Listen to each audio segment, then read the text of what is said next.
Break के बाद बाखबर में आपका एक बार फिर स्वागत है। हम बात करते हैं कि राजनीति में पाप और पुण्य की बात हो रही है। हमारे साथियों ने कहा कि ये कोरोना काल है और ऐसे में जो सीरियल्स चल रहे हैं वो बहुत धार्मिक सीरियल, इसलिए हो सकता है कि राजनेताओं में भी धर्म की बात आ रही हो। लेकिन मेरा प्रभु मिश्रा जी का सवाल था कि आपका नाम भी प्रभु है और जिस ढंग से सियासत में लोग प्रभु को धोखा देते हैं, ईश्वर के नाम पर शपथ लेते हैं और कई बार उसकी पूर्ति नहीं करते हैं, हम उस मुद्दे पर फिर कभी जाएंगे विस्तार से। लेकिन अभी जो बात चल रही है कि हर आदमी वादे करते हैं चुनाव जीतने के पहले और चुनाव में जब वो जीत जाते हैं उन वादों के आधार पर उसकी पूर्ति नहीं करते, फिर वो दूसरे वो सारे काम करते हैं जिनका वो उल्लेख नहीं करते, ना अपने घोषणा पत्र में ना संकल्प पत्र में। आखिर इसको आप किस तरह के पाप और पुण्य में देखते हैं प्रभु जी? जी बिल्कुल। आजकल की राजनीति में चाहे वो सेंट्रल की हो, मैं किसी व्यक्तिगत दल की बात नहीं करूंगा, या बीजेपी हो या कांग्रेस हो, हर जगह वादे कुछ होते हैं और काम कुछ होता है। निश्चित तौर पर ये जनता के साथ एक धोखा ही होता है, चाहे वो देश में हो रहा हो या प्रदेश में हो रहा हो। सरकारें बनती हैं, जनता के साथ पाप कह सकते हैं क्योंकि आज का पूरा विषय पाप पर है, पाप और पुण्य पर। तो जनता के साथ पाप है, लोकतंत्र के साथ पाप है, वादे करके भूल जाना या उसे पूरा नहीं करना। बिल्कुल, चाहे वो कांग्रेस की सरकार हो चाहे भाजपा की सरकार हो, एजेंडा बनता है, एजेंडे के अनुसार काम होता है, पर पूरे वायदे जो किए जाते हैं उन पर काम नहीं होता है। अब इसमें नौकरशाही होती है, कई बार नेता लोग इसमें नौकरशाही का नाम ले लेते हैं, इसमें अफसरशाही आ रही है। कई बार ऐसा होता है कि तमाम टेक्निकल बिंदु सामने आ जाते हैं, लेकिन कई चीजें ऐसी हैं जो अधूरी रह जाती हैं, जो नेता लोग वादे करते हैं वो पूरे नहीं हो पाते। ये बात सत्य है। और आज जो मामला आया, मैं पुनः उसी बिंदु पर लौटूंगा जिस पर चर्चा शुरू हुई थी। तो कुल मिलाकर के जो बात उठी थी, हालांकि उस ऑडियो में कितनी सच्चाई है यह तो मुख्यमंत्री जी खुद बता सकते हैं, पर जो उन्होंने आज इस पूरे मामले को दूसरी तरफ मोड़ा है, बिल्कुल, और पूरी कांग्रेस विवश हुई है उस तरफ जाने के लिए। सिर्फ दिग्विजय सिंह अड़े हुए इस मुद्दे पर, दिग्विजय सिंह जरूर उस पर फोकस कर रहे हैं और केंद्र सरकार पर या भाजपा हाईकमान पर अटैक कर रहे हैं, बाकी तो मामला ये थोड़ा सा डाइवर्ट हो गया है। और कुल मिला के शिवराज जी इसको डाइवर्ट करने में सफल हो गए जी।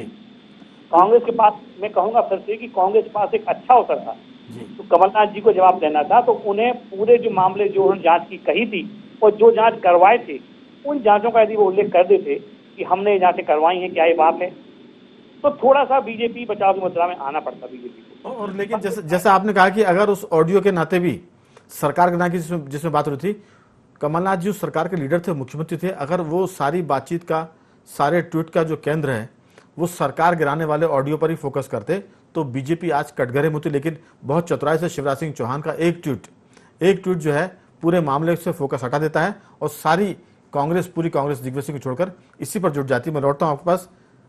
चेतन भट्ट जी, क्या शिवराज सिंह चौहान का ये ट्वीट जो है भाजपा हाईकमान पर जो हमला हो रहा था कमलनाथ सरकार को गिराने को लेकर, उससे उन्होंने ध्यान भटकाने में सफलता प्राप्त की है और वो कामयाब हुए? आपकी राय? देखिए, शिवराज सिंह बहुत सुलझे हुए नेता हैं, इसमें तो कोई दो मत नहीं।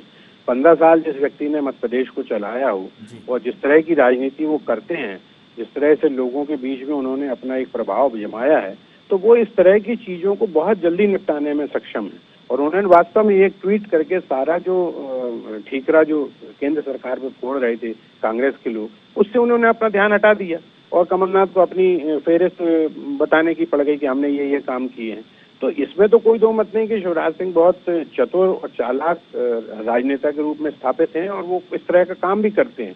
और ये एक बहुत अच्छा मौका था, जैसा कि प्रभु भाई भी बोल रहे थे कि कांग्रेस के लिए बहुत अच्छा मौका था कि वो घेर सकती थी। लेकिन दिक्कत वही है कि कांग्रेस के संग एक सबसे बड़ी दिक्कत क्या है राघवेंद्र भाई, वो पूरी समय बचाव की मुद्रा में रहती है।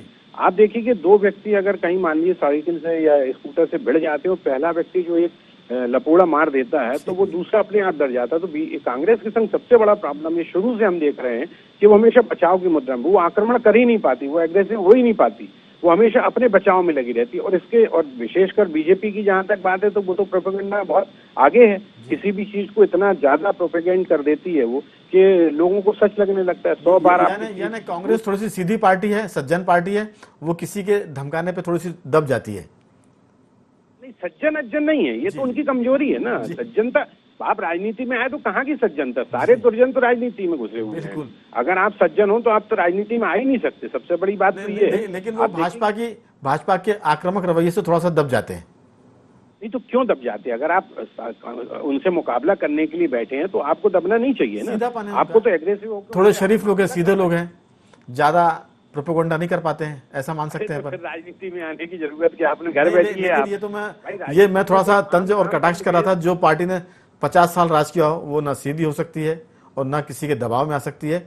वो सीधा बनने का एक तरह से दिखावा कर सकती है, जैसी आपने उनके बारे में राय बनाई कि वो जरा दब जाती है, और यही बात कई बार उसके लिए प्लस भी होती है। मैं लौटता हूं देवदत्त जी, क्या कांग्रेस इस पूरे मामले में डिफेंसिव हो गई है या वो उसने एक अवसर छोड़ दिया है भाजपा को घेरने का? क्योंकि सरकार गिराने का जो काम था वो भाजपा ने हाईकमान के निर्देश पर किया था। इस पूरे मामले में भाजपा हाईकमान थोड़ा सा घिरता नजर आ रहा था, लेकिन शिवराज सिंह चौहान के एक ट्वीट ने सारा सीन बदल दिया है। आपकी संक्षेप में बहुत राय, छोटी सी राय। बिल्कुल, ये युद्ध का मैदान ही बदल दिया। भाजपा अपने मैदान में खींच लाई है और दो मामलों में शिवराज सरकार भाजपा सरकार घिर रही थी।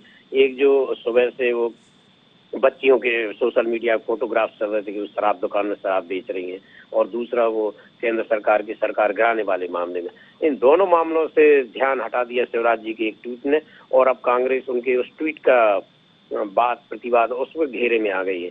मैं केवल राजनीतिक के लोगों से कहता हूं कि ये मैदान में आना चाहिए, दोनों की लड़ाई, और सत्य जनता के सामने आना चाहिए।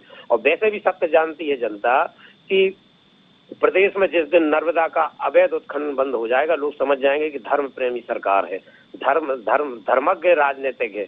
और जिस दिन गाय सड़क पर नहीं दिखेगी उस दिन समझा जाएगा कि धर्म राजनीतिक है शासक में प्रदेश में। तो इसके तो कुछ दोनों आपने कठिन बात कही है, क्योंकि मध्य प्रदेश में कांजी हाउस बंद हो गए, इसलिए गाय सड़कों पर दिखेगी। लोग धर्म की बात करते हैं, गौ सेवा की बात करते हैं, लेकिन गौ सेवा होती नहीं है।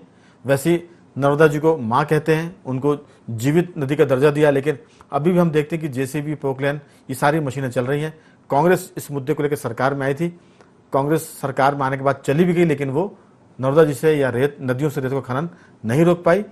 उन्होंने कहा था कि हम हर पंचायत में एक गौशाला बनाएंगे, वो गौशाला भी नहीं बना पाए। तो ये तो सब बातें हैं, और बातों का क्या कुल मिलाकर, लेकिन राजनीति का रंग अभी उस पर धर्म चढ़ा हुआ है।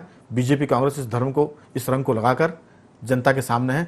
इस मुद्दे पर फिर कभी विस्तार से बात करेंगे। समय चूंकि खत्म हो चला है। तीनों मेहमानों का मैं धन्यवाद करता हूं। देवदत्त जी आपका भी, चेतन भट्ट जी आपका भी, और प्रभु मिश्रा जी आपका भी बहुत बहुत साधुवाद कि आपने चर्चा में हिस्सा लिया।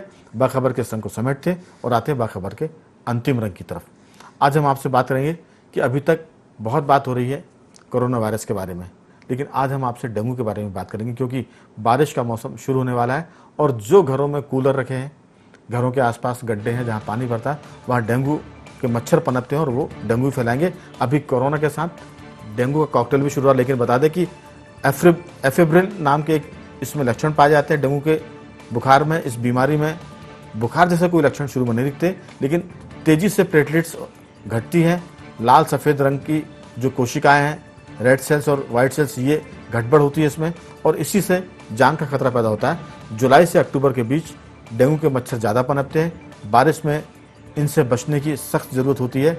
एफेब्रिल डेंगू बुजुर्गों, डायबिटीज़ के जो पेशेंट है, वो कैंसर के मरीज हैं, और जो हाई ब्लड प्रेशर के मरीज हैं उन पर ज़्यादा अटैक करता है, जैसे कि कोरोना वायरस भी करता है। ये भी उसी तरह का मामला है, लेकिन इसमें जो चीज़ निकल कर आई वो ये कि हाल ही में जिनका हार्ट ट्रांसप्लांट हुआ है उनके लिए भी, या किडनी ट्रांसप्लांट हुई है उनके लिए भी ये खतरनाक होता है। इसलिए डेंगू से बचने के लिए अभी से उपाय करने की ज़रूरत है। घर के आसपास आप सफाई रखें, कूलर जैसे ही बंद होंगे आप कूलर का पानी निकालें और मच्छरों से बचें। बाखबर में आज सिर्फ इतना ही। कल किसी और मुद्दे पर आपसे बात करेंगे, तब तक बने रहिए हमारे साथ और देखते रहिए IND24।